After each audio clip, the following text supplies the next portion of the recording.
Então, nós vamos agora para a segunda parte da nossa reunião, hoje, 14 de agosto de 2024, poema de número 45. E eu coloquei para vocês uma imagem. Eu convivi na minha infância com essa imagem, tá? É o Monumento Nacional aos Mortos da Segunda Guerra Mundial. Fica no Rio de Janeiro, tá? Agora, a gente chamava de Monumento dos Pracinhas, que quem foi para a Itália lutar não era general, coronel, eles mandavam a meninada, né? 18, 19 anos, os pracinhas, né? E ali, muita gente ali voltou, né? Mutilada, queimada, e foram enterrados ali, né? E eu tive a oportunidade, fui uma vez com Rita para ver, eu não me sinto bem lá, né? É um cemitério, né? Um mausoléu. Aí tem capacete de guerra brasileiro perfurado de bala, né? Segunda Guerra Mundial, né? E ele fica localizado no Parque Eduardo Gomes, na cidade do Rio de Janeiro, e ele foi inaugurado em 1960, 15 anos depois do final da guerra. Tá? A guerra terminou em 1945, 15 anos depois, eles inauguraram, eles começaram a construir, tá, uma estrutura que vem de encontro ao que nós vamos falar hoje, tá? Porque o poema de número 45 ele fala sobre isso, sobre esse assunto, tá? O título, todo poema tem um título, que é Pensamento Ocasional. O imperador parado, lá e vinha uma coisa na cabeça dele e escrevia. Às vezes ele via uma flor caindo, um caracol, aí ele fazia um poema do caracol, da florzinha caindo, entendeu? Uma nuvem, entendeu? A chuva. Mas às vezes ele estava parado lá, descansando, e vinha uma coisa na cabeça dele, ele chamava de pensamento ocasional. Tá? Então tem vários poemas com esse título, né? E ele fala assim: mortos na guerra. Por que, que um homem tão espiritualizado ia falar em guerra? Porque durante o governo dele, a gente viu lá no poema 33, aconteceram duas guerras. O Japão foi invadido. Nós temos um arquipélago, Fernando de Noronha. Ele não está colado no continente, mas é Brasil. Imagina se alguém invadir, que é bonito, Fernando de Noronha invadiu o Brasil. Então, naquela época, a Coreia era território japonês. Depois tiveram a independência, e eles foram invadidos, né, pelos russos e pelos chineses, 1895 e 1905. E ele teve que travar duas guerras no sentido de se defender, venceu as duas guerras, né? Então, ele perdeu soldados, né? Venceu, mas perdeu gente, né? Então, temos o poema 33, que fala sobre esse assunto, e o poema 45. Só que no poema 45, ele não falou das pessoas que foram para a guerra. Ele falou que as pessoas que foram e não voltaram. O poema 33, entendeu? Ele fala de quem foi também. Tem gente que volta mutilado, ou volta bem, outros morrem, né? Aqui foram os que morreram mesmo. Tá? Aí o poema é o seguinte: mortos na guerra, deixai-me, quer dizer, ele que mandava, né? Ele era poder executivo, legislativo e judiciário. Mais fácil, né? No Brasil é muita gente mandando, muito cacique, muito poder, né? E acaba virando uma bagunça. Então, ele mandava ali e o Japão prosperou muito. Então, ele que resolvia. Deixar ele guardar seus nomes, quem foi lá defender a pátria e não voltou, tá? Na memória. Porque daqui a 100 anos, o pai e a mãe daqueles meninos que morreram dos pracinhas, eles morreram com depressão, tristes, né? Porque se você perde o marido ou a esposa, você é viúvo, viúva, né? Perde o pai e a mãe, você é órfão. Se você perder um filho, você é o quê? Pode falar em alemão, em japonês. Nenhum povo, nem chineses, né, egípcios, ninguém se atreveu a qualificar a dor. O próprio Chico Xavier falava isso, que ele escreveu 500 livros, leu depois, né, o mentor dele passava para ele, ele falou que com tudo que ele aprendeu escrevendo, o mentor dele, ele não se sentia forte o suficiente para a dor de perder o filho dele. Ele tinha um filho adotivo, né? Então, é uma ferida, né? Uma dor que não vai embora. Então, o pai e a mãe dessas pessoas que morreram, eles não esqueceram, os avós não esqueceram, tá? Mas daqui a 100 anos, os pais, os avós já morreram e ninguém mais lembra. Você sabe o nome de algum pracinha que tenha morrido na Segunda Guerra? Eu não sei.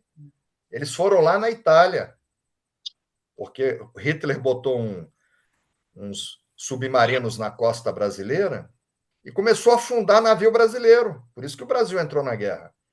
Aí matava a tripulação que estava trabalhando. Não eram navios de guerra. Aí o Brasil entrou na guerra. Não entrou porque quis, né? Ninguém vai. Uma questão de patriotismo, para se defender. Só que eu não sei o nome de nenhum pracinha. Você sabe? Não conheço uma família que o marido Mas e o morre. nome? Não, Ele não. fala assim, guardar os nomes. Eu não sei. Então, ele se sentiu na obrigação de registrar o nome daquelas pessoas por gratidão, para que daqui a 200, 300 anos, tá, a nação, a população, soubesse quem defendeu a nação. Tá? E ele coloca, para que a pátria possa perdurar. Nós vimos no poema 33, essa questão do patriotismo não é só na guerra. Ayrton Senna pegava a bandeira, lembra? Ele ganhava uma corrida e dava uma volta olímpica com a bandeira brasileira. Nós vimos agora os Jogos Olímpicos, os nossos atletas se vestirem com a bandeira brasileira, né? Quem foi comigo agora para o congresso lá em Portugal, agora no Aveiro, em maio, meu aniversário foi lá, eu faço questão de me apresentar como um palestrante, um escritor brasileiro. Eu nasci no Brasil. Meus irmãos viajam com passaporte italiano por conta do meu pai, família de carne, mas nem italiano eu falo, eu nasci no Brasil. Deus me botou aqui, por que eu vou. Eu nem quero tirar esse passaporte. Entendeu? Nada contra a Itália. Já fui lá 3 vezes, acho muito bonito. Tenho alunos italianos, mas eu sou brasileiro, né? Então eu faço questão. E eu vou com a bandeira brasileira. Eu caminhei 4 dias agora no caminho de Santiago com Rita, ela caminhou 5, tá? Aí que gerou essa vontade da gente fazer o caminho o ano que vem. Rita caminha com a bandeira brasileira, ela carrega a bandeira na mochila dela. Então, o patriotismo não é só ir para a guerra, tá? Só que o patriotismo começa na família, a gente sabe. Nessas invasões aí há muito estupro, saque, matam os homens, saqueiam, abusam das mulheres, queimam. Então, eles, no sentido de manter a família em segurança. E ele falou de guerra, tá? Então, ele falou: deixai-me guardar seus nomes. Então, na verdade, essa mensagem, esse poema, ela tem uma mensagem positiva, tá? Que muitas vezes confunde. Você me mandou um poema bonito hoje, mas você estava confundindo. E a mensagem positiva é você reconhecer o esforço de quem foi para a guerra defender. Você reconhecer, tá? O esforço daquelas pessoas, o patriotismo, e ter gratidão a eles. Então, a mensagem fala de gratidão. Só que, como nós ficamos de analisar a contraparte, a parte antagônica, a parte contrária, o outro lado da pilha, né, que é a mensagem negativa, tem poema que é negativo, aí a contraparte é positiva. Esse poema é positivo. Ele fala de reconhecimento, ele fala de gratidão. Então, a contraparte é o quê? Ignorar. Ah, morreram 100 mil brasileiros. E aí você ignora, ah, morreu, acabou.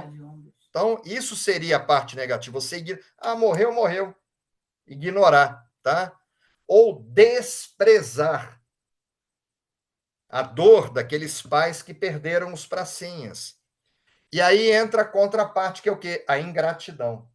Então, a mensagem positiva é gratidão e a mensagem negativa seria ingratidão. Eu começo sempre com as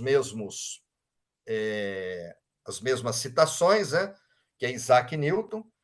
Se eu vi mais longe, Isaac Newton viu mais longe, porque ele estava apoiado no ombro de gigantes. Olha a humildade dele, que ele não venceu sozinho, tá?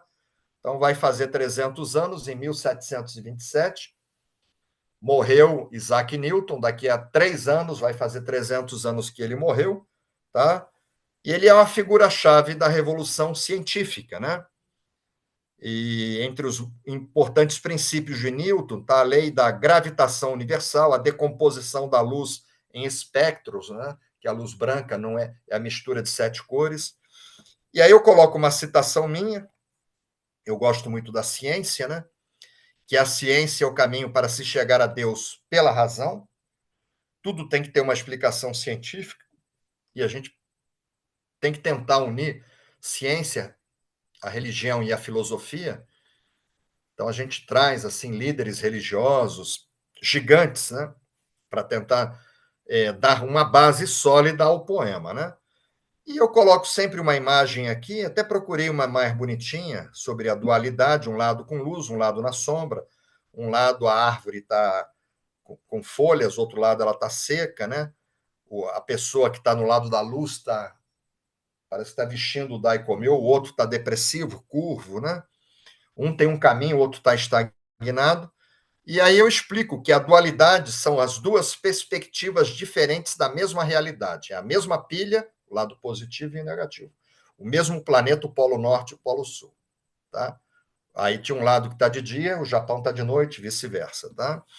E quem falou da dualidade é um gigante chamado Jigoro Kano, japonês, que foi o reitor da Escola Nacional Superior de Tóquio, quer dizer, um professor universitário, recebeu várias honrarias e fundou o judô, que é uma arte marcial leve, né? E ele disse que a dualidade é a condição da vida, é a condição da vida. A vida tem que ter dualidade. Se todo mundo for bonzinho, não há mérito em ser bom. Alguém tem que ser ruim para aquele bom, a pessoa que é do bem, ser notada como uma pessoa do bem. Se todo mundo for do bem, tá? Então, ele diz que a dualidade é a condição da vida. Sem opostos nem contrastes, a vida não é vida. E aí nós vamos começar o poema falando sobre a contraparte, tá? Que a mensagem é positiva, a contraparte, a mensagem do outro lado, é a mensagem negativa, que é a ingratidão, né? Então, eu trago sempre gigantes para que a gente possa se embasar no ombro de gigantes. Aí eu trago para vocês Marco Túlio Cícero, né? Nasceu e morreu na Itália no ano de 43 a.C., quer dizer, mais de 2.000 anos que ele morreu. Ele foi advogado, foi político, escritor, orador, foi um filósofo, e ele disse que o maior inimigo da sociedade é o ingrato. O maior inimigo, imagina o imperador, ele que modernizou, ele ajudou tanto o Japão, ele ser considerado o maior inimigo, porque ele foi ingrato com quem morreu na guerra. Tá? E o Cícero falou isso, que o maior inimigo da sociedade é a pessoa ingrata. Depois eu trago para vocês Martinho Lutero. Tá? Ele morreu com 63 anos de idade, no ano de 1546. Ele que fez a tradução da primeira Bíblia, que era em latim, para o alemão, o Papa queria matá-lo, né? E ele é uma das figuras centrais da reforma protestante, e ele se insurgiu, né, contra a igreja, porque a igreja ela te vendia um documento, um certificado, que era uma indulgência. Aí você pegava aquele papel dizendo que você estava sem pecado e que ele te vendia uma parte no céu, né? E o Martinho Lutero, né, ele era um teólogo alemão, né? Ele era um monge, ele era um monge agostiniano. Ele seguia Santo Agostinho, né? Eu gosto muito, um grande filósofo, né? E foi uma das figuras chaves no século XVI do cristianismo, mas ele foi do contra, né? E ele deixou para a gente, Martinho Lutero, o seguinte: existem 3 cachorros perigosos. Tem cachorro mansinho, mas tem cachorro perigoso, que pode matar uma pessoa, né? Que ele falou que o primeiro cachorro é a ingratidão, o segundo é a soberba, você se sentir superior, não ter humildade, não ter orgulho, o orgulho, não ter a humildade. E o terceiro cachorro é a inveja. E ele fala assim: quando mordem, quando a ingratidão, a soberba ou a inveja, ela te morde, tá? Deixa uma ferida profunda. Imagina se o imperador não reconhece os mortos na guerra contra os russos e os chineses. A ferida que ele deixaria no coração dos pais, dos avós. Aí os pais chegam lá e vê, poxa, aqui está o meu filho, um herói de guerra. Que os mortos brasileiros da Segunda Guerra estão lá no Rio de Janeiro. Está o nome de todo mundo que morreu. Aí hoje chega lá, esse aqui é meu bisneto. Ele foi um herói de guerra, ele morreu defendendo a pátria, está aqui o nome dele. Entendeu? Então, esse que é o poema, né? Aí eu trouxe para vocês pela primeira vez também Alexandre Herculano, que nasceu e morreu em Portugal, morreu com 67 anos, em 1877. Ele foi um renomado escritor também, historiador, jornalista, foi poeta. Então a gente tem um carinho especial com os poetas, porque a gente sabe que poeta, ele se liga diretamente a Deus, né? E ele foi um poeta português na época do romantismo, né? Que foi um movimento artístico, intelectual, que começou na Europa no final do século XVIII, o romantismo. Então, ele foi uma figura central. Alexandre Herculano, né? Então, era um cara muito respeitado, né? Em Portugal, o pessoal conhece ele, né? As obras dele. E ele diz que a ingratidão é o mais horrendo de todos os pecados. Tem um monte de pecado, mas o pior, por isso que um dos princípios do rei é a gratidão. O pior de todos é a gratidão. Aí eu sempre falo alguma coisa nos livros, né? E tem uma citação minha que caiu na internet que fala sobre a ingratidão. Que só não somos vítimas de ingratidão, isso aqui eu escrevi e ficou famoso, quando estamos em condições de conceder favores. Você vai e faz um favor para uma pessoa, você pode fazer outro. Aí ela fica te agradecendo, muito obrigado, viu? Eternamente grato. Muito obrigado. Aí você faz um favor, e aí ela sabe que você não vai fazer outro favor. Você fez só um favor para ela, que acabou ali. Aí, não vai ter mais favor, então aí você pode sofrer, que a pessoa, aí ela pode ser ingrata com você. Mas se ela tiver uma perspectiva de receber novas benesses, novas ajudas, mais ajuda, aí ela não vai ser ingrata, porque ela sabe que é errado. Como é que ela vai ser ingrata se ela quer mais? Então, quando você tem condições de continuar ajudando, você não vai ser vítima de ingratidão, tá? E aí, pessoal, vamos começar a trazer esse lado negativo para o reiki. Que o reiki fala Kanshashite, que Odakewa Kanshashite. Só por hoje expresse a sua gratidão. Então, vamos trazer o lado negativo do poema para dentro do reiki. Alguns gigantes, que é Machado de Assis, nasceu e morreu no Rio de Janeiro, em 1908. Faz 116 anos que ele morreu, né? Foi um escritor brasileiro com muito reconhecimento.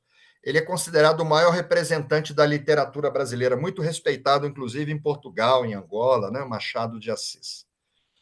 E ele diz o seguinte: foi um homem sábio, né? Poeta também. A ingratidão é um direito. Você tem direito, nós temos livre-arbítrio, eu tenho livre-arbítrio, vocês têm. Você tem. Então, nós temos o direito de ser ingrato. Então, que a ingratidão é um direito, a qual não se deve fazer uso. Você pode ser ingrata, mas você não deve ser.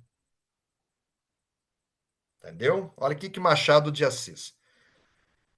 E aí eu tenho um alemão aqui, Johann Goethe, já falei dele para vocês, ele morreu faz 192 anos, morreu em 1832. Ele conhecia muitas ciências, um polímata, né? E ele, como escritor, ele ficou muito conhecido, né? Uma figura central da literatura alemã na época do romantismo europeu, né? Séculos XVIII, séculos XIX. E Goethe falou o seguinte: ingratidão é uma forma de fraqueza. A pessoa forte, ela não é ingrata, né? Jamais conheci, olha o que esse homem falou, jamais conheci um homem de valor que fosse ingrato. O imperador Meiji não era um homem de valor? Como é que ele ia ser ingrato? Então, olha o que esse homem, extremamente conhecido na Alemanha, esse escritor, Johann Goethe, ele falou que ele nunca conheceu um homem de valor, e no Reiki, a gente não está aqui para a gente se tornar pessoas de valor, pessoas com uma consciência expandida, pessoas mais evoluídas, que possamos servir de uma referência, de um farol, né, para ajudar a família, os amigos, o planeta. Como é que a gente vai aceitar a ingratidão, né, e sermos ingratos, né? Agora vamos virar o disco. Lembra do disco de vinil? Tem uns aí. Qualquer dia a gente vai botar. Tem um lado e tem o outro, né? Do lado de. A e B. Aqui tem Alexa, mas a gente tem disco de vinil, né? Eu adoro. Temos vários discos de vinil. Ana Maria Cetrângulo me deu vários de presente. Ela comprava no Natal, no meu aniversário, chegava cheia de disco lá, né? Depois ela desanimou que eu pedia para Ana Maria fazer dedicatória. Eu falava, não, sem dedicatória. Ela falava, mas aquele monte de disco. Aí dava muito trabalho para ela, né? A nossa aluna de nível. A primeira aluna que nós tivemos de nível 3A e 3B, né? Então vamos agora para o lado positivo, né? A gente sempre entra pela Bíblia, né? Então vamos ver o que a Bíblia fala. Tem muita coisa na Bíblia sobre gratidão, tá? Me pediram para escolher uma coisa só, então eu fui em Tessalonicenses, que é o 13º livro do Novo Testamento da Bíblia, que se refere às cartas que o apóstolo Paulo escreveu para os habitantes de Tessalônica. É uma cidade portuária da Grécia. Uma cidade que os navios pararam na Grécia, né? Tessalônica, e o apóstolo escreveu para eles. Aí vem Tessalonicenses, capítulo 5, versículo 18, e ele diz o seguinte para os habitantes, tá, Paulo? E sejam agradecidos. Ele começa assim: a Deus em todas as ocasiões, tá? A tudo dai graças a Deus, né? A Bíblia fala isso, só que eu trouxe uma passagem só. Isso é o que Deus quer de vocês. Deus não quer que a gente seja ingrato ou que a gente fique reclamando. Ele quer que a gente viva em gratidão. Isso o apóstolo Paulo escreveu. Por estarem unidos com Cristo Jesus. Para você estar unido com os ensinamentos de Jesus, você tem que viver em gratidão. Então, novamente, Tessalonicenses, capítulo 5, versículo 18, e sejam agradecidos a Deus em todas as ocasiões, isso é o que Deus quer de vocês, por estarem unidos com Cristo Jesus. A gente sempre começa, né? É um livro sagrado, inclusive para os maçons, a Bíblia, né? A gente sempre começa trazendo uma passagem bíblica. E aí vamos ver o que os gigantes falam agora sobre a gratidão. Aí eu trago para vocês, tá? Um filósofo grego que nasceu e morreu na Grécia faz mais de 2.300 anos. Ele morreu no ano de 365 a.C., que foi Antístenes, tá? Um filósofo grego, né? Ele que desenvolveu a filosofia cínica, né? Depois ele se tornou discípulo de Sócrates. Ele diz o seguinte: a gratidão é a memória do coração. O coração não tem ego, não tem gratidão. Quando você lembra daqui, vem daqui, do coração, aí você tem gratidão. Mas quando você quer novos favores, aí cai para os chakras lá de baixo. Então ele falou isso, que a gratidão é a memória do coração, que é a fábrica do Reiki, né?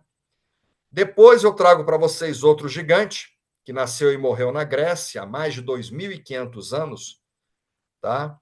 Foi um escritor da Grécia Antiga, onde ele escreveu as fábulas populares, né? Ele escrevia sobre colocando animais nas fábulas, escrevia para criança e ali ele colocava grandes mensagens, tá? Então, ele é, na verdade, atribuída a ele a paternidade da fábula como gênero literário. Historinha para criança com animais. Então, Esopo, ele disse o seguinte, que a gratidão é a virtude das almas nobres. Não é isso que a gente deseja no Gemo, que o nosso espírito, a nossa consciência evolua para que a gente se torne uma alma, um espírito nobre, tá? Diferenciado, com uma consciência diferenciada. Então, ele falou isso: a gratidão é a virtude das almas nobres. E aí eu trago para vocês o poeta nacional da Inglaterra, nasceu e morreu no Reino Unido faz 408 anos, né? Em 1616 morreu esse poeta, era um grande poeta, escritor, ator, que foi William Shakespeare. Ele diz o seguinte: a gratidão é o único tesouro dos humildes. A gente acabou de falar aí de orgulho, né? Soberba, tá? A pessoa que não é orgulhosa, ela é humilde, né? E que a gratidão é o tesouro das pessoas humildes. A pessoa soberba, orgulhosa, ela em geral, ela não é, né? Não é grata, né? Aí trago para vocês um outro gigante que nasceu e morreu na França, faz 139 anos, em 1885. Escreveu algumas obras como Les Misérables, Os Miseráveis, e de Notre-Dame de Paris, né, que são obras, né, de Victor Hugo, né? Então ele é muito conhecido, né? E Victor Hugo deixa o seguinte para a gente: a gratidão é a moeda, porque quando os portugueses chegaram aqui era escambo. Aí dava um espelho, aí ganhava um pente de osso, entendeu? Não tinha moeda no Brasil, era troca de mercadoria por mercadoria, né? Escambo, né? Então ele diz que a gratidão é uma moeda de troca, né? Luminosa, é uma moeda que tem luz, com a qual se resgatam os verdadeiros valores da vida. As coisas que valem a pena, você paga com essa moeda luminosa que é a gratidão, né? Aí tem uma citação minha, que eu falo sobre gratidão. Eu ainda não entrei no reiki por esse lado do poema, tá? Que eu falo o seguinte: lamentavelmente, a gratidão para a maior parte da humanidade não passa de um desejo oculto de receber novos favores. Então, a pessoa quer mais favores, então ela fica dando uma de grata, mas se ela vê que não vai ter novos favores, aí ela pode ser ingrata, né? E como esse poema fala em mortos na guerra, eu fui lá no poema 33 por conta do que você me mandou, daquele poema, né? Que você me mandou hoje, e fui buscar uma citação minha lá no poema 33. Tenha gratidão, respeito e amor à sua pátria. A pessoa não vai para a guerra se ela não tiver respeito e amor pela pátria. A terra que o acolheu. Ser patriota é uma das formas de expressar gratidão à sua nação. Vibre positivamente pelo seu país. Tá? O país, ele é eu vejo, né, o Brasil como um avião em cima do oceano. E dentro do avião tem 200 milhões de pessoas. Então, se você não gosta do piloto, vai ficar torcendo para o piloto ir mal, só que você está dentro do navio, né? Do avião, né? Então, eu vejo assim que houve uma polarização na política brasileira, no governo anterior, gente torcia contra. Agora virou, agora gente torcendo contra. Esquecem que assim a gente vibra negativamente contra o nosso país, né? Então eu coloco aqui, isso eu escrevi, vibre positivamente pelo nosso país. Eu estou torcendo pelo Brasil sempre, né? Para que ele vá bem, né? E aí agora a gente vai começar a entrar no reiki com os gigantes, tá? Podem achar que foi um exagero pegar uma área nobre naquele aterro do Flamengo lá para fazer um monumento dos pracinhas, tá? Aí eu trago para vocês um gigante, Jean de la Bruyère, tá? Nasceu e morreu na França. Morreu com 50 anos, em 1696. Ou seja, faz mais de 300 anos que esse homem morreu. Ele foi um respeitado escritor francês. Ele escreve o seguinte: não há no mundo exagero mais belo que a gratidão. Ah, mas fizeram uma obra imensa ali, não podia ser mais simples? Não, não há. Não há exagero na gratidão. Eles perderam a vida defendendo o país. Os pais, os avós sofreram. Então não há no mundo exagero mais belo que a gratidão. Um dos princípios do reiki. Aí eu trago para vocês Francisco de Quevedo, né, que nasceu e morreu na Espanha, e eu tive a oportunidade de visitar o Museu do Prado uma vez com Rita, tem muita obra dele lá. Morreu faz quase 400 anos, em 1645. E ele era poeta, né? Foi um dos mais importantes poetas do século XVII. E ele influenciou vários outros poetas no Ocidente, Francisco de Quevedo.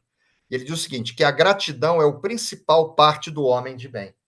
A pessoa que é do bem, que é o que a gente pretende no grupo de estudo, a gente se tornar pessoas do bem, tá? Cada vez mais, né? Se aproximar de Deus, que a principal parte do homem de bem é a gratidão. Muito bonito. Aí falo de Cícero novamente, já falamos dele, né? Já falamos lá em cima, que a gratidão é não só a maior das virtudes, tem várias virtudes, mas a maior é a gratidão. Mas a origem de todas as outras, a partir da gratidão que vem as outras virtudes, tá? Que é a humildade, a tolerância e por aí vai, tá? A compaixão. E ele fala também, Cícero, tá? Nenhum dever, quer dizer, o imperador, ele era um dirigente, então ele vivia do dinheiro público, tudo, mas ele tinha deveres, obrigações, né? Nenhum dever é mais importante do que a gratidão. Ele tinha o dever de expressar gratidão. Quem falou isso foi Cícero. Tá bom? E aí eu venho com algumas citações minhas que já têm a ver com o Reiki, com os princípios do Reiki, para validar esse poema. Então está aqui uma citação minha que foi retirada, está num site, esse site é o nuvembranca.com. Caiu essa minha citação lá. Lembre-se de que ninguém vence sozinho. Quando você nasceu, o que você sabia fazer? Só chorar. Você dependia da tua mãe, do teu pai, da tua mãe, para você se alimentar, porque a criança ela não sabe beber água, ela não sabe caçar. Você vê a tartaruga, ela nasce, ela já vai entrar no mar e vai embora. Aí cresce, depois vem desovar ali. Mas você não vê uma criança. A criança só sabe chorar. Ela depende da mãe para se alimentar, então ninguém vence sozinho. A gente começa já dependendo da mãe, né? Dos avós, da babá, né? Tenha gratidão no coração e reconheça prontamente aqueles que os ajudaram. Então, assim, eu tive 14 professores de Reiki. 14. Me ajudaram a escrever meus livros. Ninguém nunca vai escutar eu falando mal de um professor meu. Nunca. Ou eu fico calado, que ele me ensinou aquilo que eu não devo fazer, ou eu falo bem, que é o caso do Sensei Fuminori Aoki, que eu tenho muita gratidão, Sensei Noriko Ogawa, Doi Hiroshi, essa turma. Eu falo abertamente agradecendo, né? E outros que eu cito sempre agradecendo, dependendo do curso, né? Mas a gente vê que nem sempre é assim, né? Alunos meus nem sempre agem assim comigo, tá? Mas isso é do ser humano, né? Não é dos meus alunos. Então, lembre-se de ninguém vence sozinho. Ninguém vai se tornar um grande mestre de Reiki, um grande escritor de Reiki, sem ter tido bons mestres de Reiki. E não vai vencer sozinho. Isaac Newton, ele estava no ombro de gigantes, tá? Então, tenha gratidão no coração e reconheça prontamente aqueles que os ajudaram. E outra citação minha, que tem a ver com o Reiki, em cima desse poema, do lado positivo, saiba reconhecer o valor de tudo. Então, de tudo, tá? Tudo que você perceba de positivo, você reconheça o valor, tá? Agora nós vamos entrar no Reiki. Vamos pegar esse poema, vamos trazer para dentro do Reiki. Eu venho do mundo acadêmico, a gente já fez uma tese aí, um TCC, uma tese de mestrado, tem que citar a fonte. Por que Mikao Sui foi buscar esse poema e trouxe esse poema para o Reiki? Isso que nós temos que entender. Porque o imperador Meiji escreveu 100 mil poemas, Mikao Sui pega 125, menos de 0,1% dos poemas, e trouxe esse. Porque esse poema ele tem a ver com Reiki. tá? Vamos lá em cima novamente. Só um minutinho, tá? A gente começou mostrando para vocês a imagem lá, que é o monumento aos pracinhas, tá? Mortos na guerra. Deixar-me guardar os nomes na memória, nomes de pessoas que morreram, monumento. E por que que isso tem a ver com o Reiki? Porque o primeiro documento que eu divulguei, e um dos principais, é um mausoléu, que é o memorial, é aquela pedra, que eu já fui 5 vezes com Rita lá. Hoje está cheio de restrição. Graças a Deus não eram brasileiros, né? Porque o Reiki fez 100 anos. Eu não vou nem falar o país, tá? Mas é um país europeu. E aí chegou um ônibus lá, cheio de reikianos, e entraram naquele cemitério, que era um local de oração, porque não é só Mikao Sui que foi enterrado lá. E entraram felizes, parecia que estavam chegando na Disney. Tem uma Disney. Fizeram uma algazarra lá e proibiram os reikianos de entrar no. Agora, o ano passado, isso aconteceu. Culpa de quem? Dos reikianos. Graças a Deus, não eram brasileiros, tá? Os brasileiros sempre foram lá, conheço vários que visitaram, sempre com muito respeito, né? Mas aquela pedra, que é um monolito, pedra, aquele monolito, tem 2,5 metros, botei uma foto aqui, tá vendo? Você viu, né? Por 1,20 de largura, aquilo ali é um mausoléu, que ali estão as cinzas de Mikao Sui, da esposa, dos filhos, né? E essa fotografia, quem bateu essa foto foi Rita. Ela está na página 61 do livro, mas todo mundo conhece, não precisa mostrar. Aquele de capa cor-de-rosa. Reiki Apostilas Oficiais, página 61. Aí na página 62 vocês vão ver o que foi talhado, que conta toda a história. Então, deixe-me guardar na memória, né? Ali a Gakkai, a Usui Gakkai, expressou a gratidão. E aí, ali, na tradução, tá? Na página 63 do livro, tá assim: monumento ao Sensei Usui por sua honrada obra. Então, o Sensei Usui, tem gente que foi para a guerra. Mikao Sui não foi para a guerra, mas ele teve uma honrada obra, ele ajudou as vítimas do terremoto, né? E aí começa assim: aquilo que se pode realizar naturalmente, através do desenvolvimento e da educação, é chamado de virtude. É chamado de mérito, difundir um método de liderança e ajuda e praticá-lo. Somente as pessoas de muitos méritos e grande quantidade de virtudes é que podem ser consideradas grandes criadoras. Pessoas que começam um novo aprendizado e criam nova seita entre sábios, filósofos, gênios e tornam-se conhecidas desde tempos remotos. Aí eu coloquei em negrito: podemos dizer que o Sensei Usui é uma dessas pessoas. Quer dizer, foi um reconhecimento dele ter sido uma pessoa de virtudes. Aí, na página 65 da tradução lá da pedra ainda, aparecem os princípios do Reiki. Expresse a sua gratidão. Por isso que eles fizeram aquele memorial em gratidão a Mikao Sui. E o mais importante, no finalzinho da tradução, tá, o sensei Jusaburo Shida, que era um almirante da Marinha e que sucedeu Mikao Sui como presidente da Usui Reiki Ryoho Gakkai quando Mikao Sui faleceu, ele que escreveu aquele texto. Ele coloca assim: que grande coisa ele fez. Por isso que eu botei em negrito.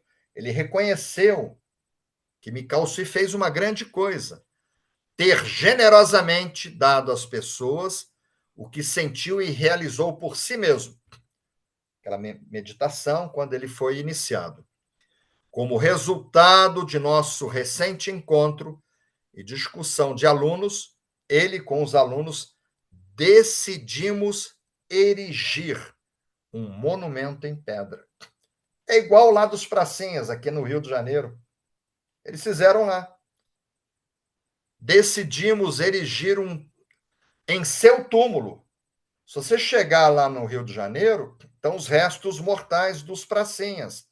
E lá nessa pedra estão as cinzas de Mikao Sui. Aquilo é um mausoléu, é um cemitério. No seu túmulo. No templo de sua família. Aí os familiares estão ali também. Agora, olha o que ele escreveu. Para trazer à luz sua virtuosa obra e transmiti-la à posteridade. 100 anos depois, a gente reconhece. Por quê? Porque aquela pedra foi colocada ali, aquela história. Não se perdeu a obra de Mikao Sui, graças ao memorial. Aí, eu quem? O almirante. Eu fui encarregado de fazer o epitáfio, ele que escreveu, para o monumento. Como fiquei muito impressionado com seus grandes e meritórios feitos, eu também fui tocado pelo calor humano de nossos alunos, que muito fazem do vínculo entre mestre e pupilo. Não ousei recusar o pedido e fiz o resumo. Não tinha como escrever toda a vida de Mikao Sui, porque é uma pedra, né? E tinha que talhar. Aí eu coloquei em negrito. Do fundo do meu coração, isso é o imperador, o almirante falando, Jusaburo Shida. Do fundo do meu coração, portanto, espero que as pessoas das gerações futuras. Você chega aí, Mikao Sui, quem é esse cara? Qual o nome do pracinha que lutou lá, defendendo o Brasil, há 80 anos atrás, na Itália? Então, olha só como é que encaixa. Ó. Do fundo do meu coração, portanto, espero que as pessoas das gerações daqui a 100, 200, 300 anos jamais se esqueçam de olhar para o monumento, que lá no Rio de Janeiro você não vê o monumento dos pracinhas, não passa ali no aterro, com os olhos abertos e maravilhados. Que monumento é esse? Ali estão enterrados os pracinhas, foram defender o Brasil. Que monumento, que pedra é essa? É a maior pedra do cemitério. Não tem ninguém que ousou colocar uma pedra maior do que Mikao Sui naquele cemitério. Então você vê aquela maior pedra, tá? O monumento com os olhos abertos e maravilhados, chegar naquela pedra e talhar toda aquela história. Aí foi inaugurado em fevereiro de 1926, editado por Masayuki Okada, que eu acho que é Mokichi Okada, criador da Igreja Messiânica, porque ele que era o artesão na época, que fazia. Ele entrou na Escola de Belas Artes com 5 anos de idade, o criador da Igreja Messiânica. Então, eu acredito que esse Masayuki Okada aí seja Mokichi Okada da Igreja Kemei Susama. E quem escreveu foi Jusaburo Shida, quarto rank júnior, terceiro ordem do mérito, quarta classe de serviços, contra-almirante, que era o cargo dele na Marinha, né? Aí foi traduzido para o japonês moderno pelo meu professor, graças a Deus está vivo ainda, Doi Hiroshi, um deles, no 1º de janeiro de 1998. Foi o primeiro ano que eu fui ao Japão. E aí, uma sensei, que era a representante do William Hand, que ela falava inglês e falava japonês, ela que levou o Karuna para lá. Ela fez, olha o que ela fez, ó. Porque foi traduzido do japonês antigo para o japonês moderno, que nem o japoneses atuais eles não conseguem ler aquilo, que são ideogramas que foram extintos em 1945. Então, o Doi Hiroshi, que já tem mais de 90 anos, foi lá e traduziu, em 1998. Aí, uma mestre de Reiki, Tetsuyuki Ono, traduziu para o inglês no dia 19 de junho de 1998. Aí eu cheguei lá com Rita. Eu fui o primeiro a divulgar isso. Deus me botou lá nessa hora, nesse ano. Aí eu trago esse tesouro e eu publico no meu segundo livro. A primeira publicação no idioma ocidental foi em português e foi no Brasil, que eu traduzi esse material que eu trouxe do Japão. E a pessoa que fez a revisão para mim, uma professora de inglês, ela morreu num acidente de trânsito, 2 anos depois. Morreu jovem, com 40 anos, que é a Betinha. Isso está na página 67. Agora, leva o pato, deixa o pato, lembra do Rui Barbosa? Porque eu falei, daqui a pouco, mas e a mensagem? O que é que nós vamos pensar na hora do Rei Jô? Eu assumi esse compromisso com vocês, de botar uma colinha, né? Para saber se, entendeu? Leva o pato ou deixa o pato, né? Porque Rui Barbosa falava, e o ladrão não sabia se tinha que levar o pato ou deixar o pato. Então, a mensagem espiritual é o seguinte: olha, pessoal, saiba reconhecer o esforço alheio. Se alguém te ajudou, se esforçou, você tem que reconhecer. E retribuir. Você reconhecer o esforço e retribuir o carinho expressando gratidão. Você tem que reconhecer, expressar. Não é só pensar, você tem que expressar, né? Não existe exagero na gratidão. Então, você vê meus livros que eu escrevo agora, eu sempre coloco pessoas que me ajudaram, que morreram há 25 anos atrás. Aí eu boto lá, agradeço a Maria Helena Ramalho. Pode procurar nos livros. Lá nos agradecimentos, vocês vão procurar Maria Helena Ramalho. Ela morreu há quase mais de 20 anos, porque ela que canalizou as defumações do mestrado. E aquilo ali fez toda a diferença na minha vida de Rita. Hoje você chegou, nossa, que cheiro gostoso. Você não chegou aqui, o que você sentiu? Nossa, a casa toda em defumação, perfumado, maravilhoso. São as defumações do mestrado. Maravilhoso. E ela psicografou isso. Então, isso fez toda a diferença. Aí o pessoal, mas por que você vai botar o nome dessa mulher? Morreu há mais de 20 anos. Falei, porque eu sou grato. Não existe exagero na gratidão. Ela ajudou. Então, se eu conseguir trabalhar 30 anos com reiki, escrever esses 16 livros aí, é porque eu tive uma defesa psíquica, né? Por isso que a igreja usa defumações, e ela psicografou 3 defumações para a gente. Então, a mensagem espiritual na hora do Reiju é o seguinte: saiba reconhecer o esforço alheio. Ela pegou, psicografou, não me cobrou nada, foi lá no instituto, se concentrou e recebeu uma mensagem. Ela veio da Zona Norte, do Irajá. Ela morava no Irajá. Pegou a Avenida Brasil, bateu lá em Copacabana, entendeu? Aí um grupo de pessoas, inclusive uma pessoa que está no Gemo, ela não tem vindo, ela assiste gravação, que é a Sarita, ela estava nessa reunião. A Sarita. Está no grupo? Ela está nesse grupo aqui. Ela é dessa época, entendeu? Eu estou falando de quase 30 anos atrás. Então, saiba reconhecer o esforço alheio e retribuir o carinho expressando gratidão. Você não é só da boca para fora, né? Eu chego nos meus livros e coloco lá. Agradeço as pessoas, né? E eu agradeço sempre a minha mãe, porque ela, entendeu? Me trouxe ao mundo, me deu amor, entendeu? E aí eu coloco, não existe exagero na gratidão. Então é isso que eu quero que vocês salvem no coração de vocês. Procurar reconhecer quem contribuir para vocês de alguma forma, tá? E expressar gratidão. Isso é o terceiro princípio do Reiki, que liga as duas emoções, que é a raiva e a preocupação, o Kuruna, Shinpai, Suná. Aí que vem a gratidão, ela faz a ponte com as ações.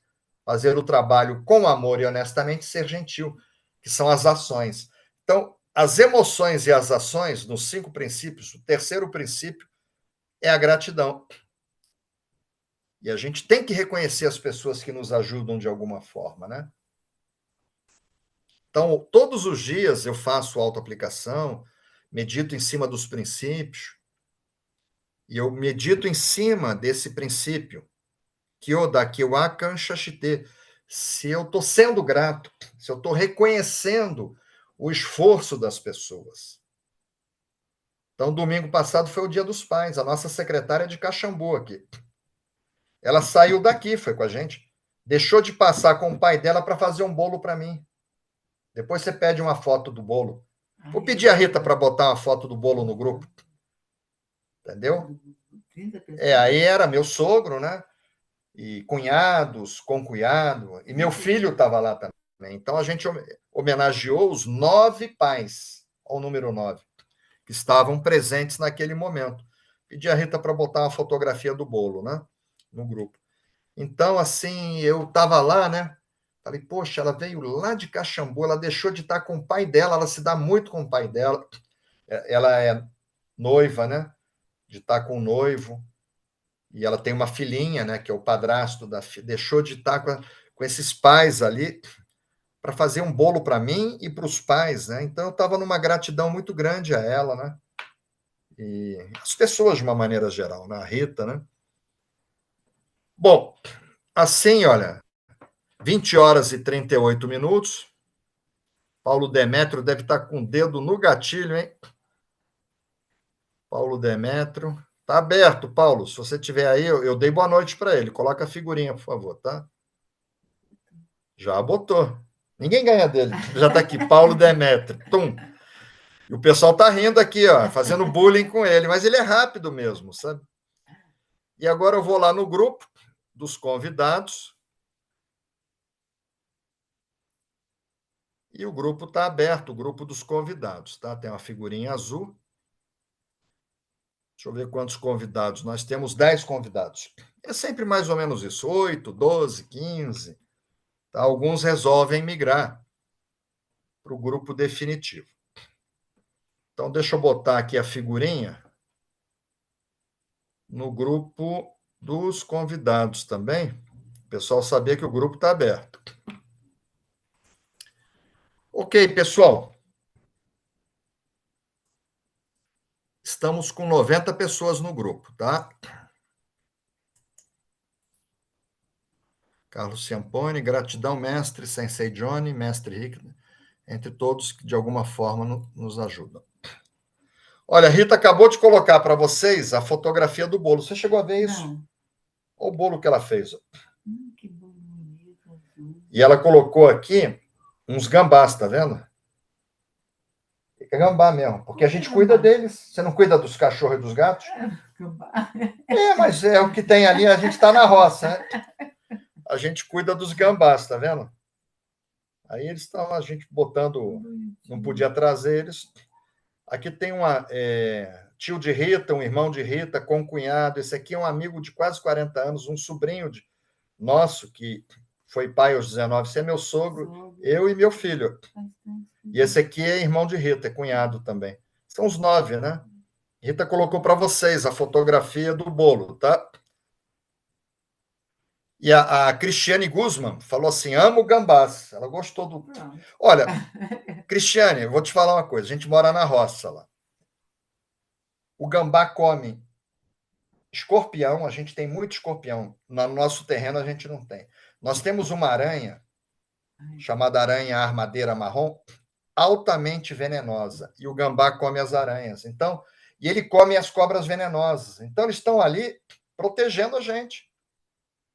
E quando não tem cobra venenosa, aranha e escorpião, ele vai comer o quê? Jabuticaba, uma manga.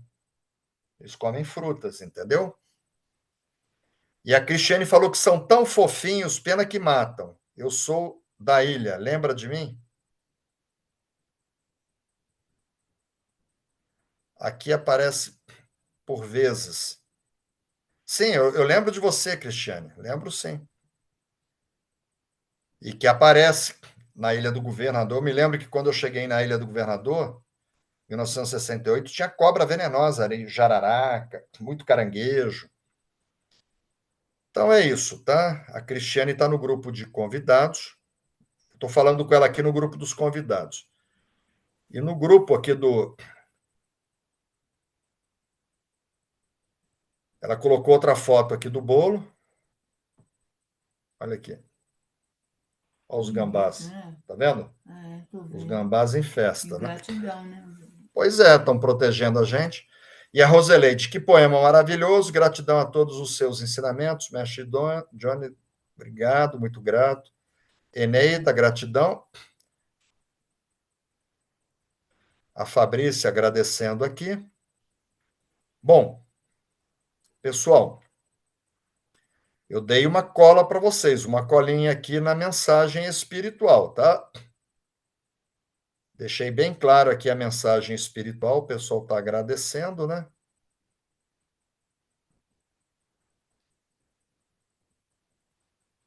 A Giane Prada colocou aqui Monteiro Lobato, escritor e jornalista brasileiro. A Rúbia falou lindo poema. O pessoal está agradecendo aqui.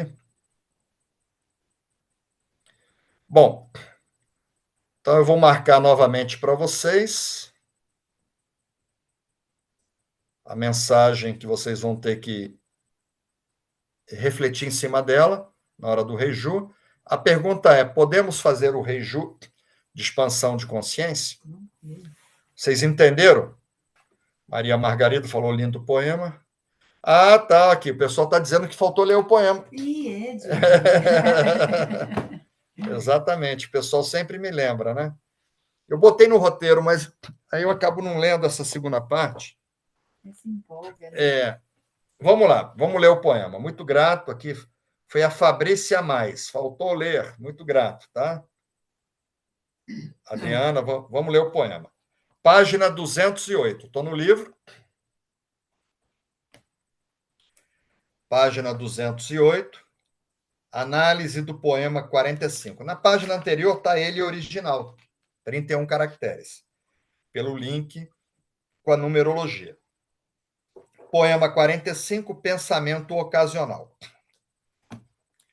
Mortos na guerra, deixai-me guardar seus nomes na memória, para que a pátria possa perdurar. Durante a era Meiji, o povo japonês enfrentou duas ferozes guerras. Um conflito com a China, em 1894, que durou um ano até 1895, e um outro com a Rússia, que durou um ano também, 1904 até 1905. No poema, a expressão mortos na guerra aparece com o significado de mártires. São mártires, heróis. O trecho deixai-me guardar seus nomes na memória para que a pátria possa perdurar se apresenta com o significado permita-me realizar registros históricos dos mártires, deixar os nomes para que ninguém esqueça daqui a 100 anos, 200 anos, que tem como objetivo não deixar a chama do patriotismo se apagar. Morreu, mas houve um reconhecimento do governo, né? Aqui o imperador Meiji exalta a gratidão e a homenagem através dos registros oficiais das pessoas que lutaram e sacrificaram as suas vidas por uma causa patriótica. Em geral, é muito raro, uma pessoa não vai para a guerra porque ela quer morrer, voltar mutilada, correr risco, ficar longe do conforto da casa, da família. Ela vai por amor à pátria, né? No Japão, geralmente as pessoas têm grande gratidão, respeito e amor por sua pátria, a terra que os acolheu. Para muitas culturas orientais, quem morre pelo seu país vive eternamente. Estão ali nos memoriais os nomes, né? Se imortalizaram. A mensagem implícita no poema se refere à nobreza de saber reconhecer os mártires, expressando homenagem e imortalizando seus nomes nas memórias oficiais históricas, como prova de gratidão. O poema fala de gratidão e respeito patriótico. Aí Mikao Sui. Por que Mikao Sui trouxe o poema para o Reiki? O mestre Mikao Sui, com certeza, selecionou esse poema em respeito ao princípio do Reiki, expresse sua gratidão. O mestre Usui deve ter observado que muitos não reconheciam os esforços das pessoas que se dedicaram, lutaram ou se sacrificaram por uma causa nobre. Não é só guerra. Certamente ele queria evitar esse comportamento no meio reikiano, de forma que os novos reikianos e os mestres de reiki guardassem registros dos primeiros mestres, como prova do reconhecimento, gratidão e respeito ao trabalho pioneiro dedicado ao reiki. Você vê que quando eu invoco, peço amparo espiritual, eu não é só Mikao Sui, Hayashi, Takata, Ushida, Taketomi, Vanani, eu invoco esses mestres todos, né? O mestre Usui, seguramente, conforme já abordado no poema 33, também selecionou esse poema incentivando os reikianos para que fossem patriotas. Ser patriota é uma das maneiras de expressar gratidão à pátria que nos acolheu. Edmund Burke disse: a nossa pátria, para fazer-se amar, deve ser amável. O imperador foi amável, foi grato. Tá? Então, as pessoas, poxa, morreram pela pátria, mas houve um reconhecimento. E assim a gente leu. Bom, o pessoal disse que entenderam, tá? Quem não entendeu, lê novamente a colinha, está aqui, marcado, aqui no grupo. A mensagem. No grupo. A Cristiane botou uma fotografia de um gambá, ó. Puxa, esse é bem gordinho. Os nossos são gordinhos também. É só ela que está ali interagindo. Deixa eu ver aqui. Bom, Cristiane, está aí a mensagem.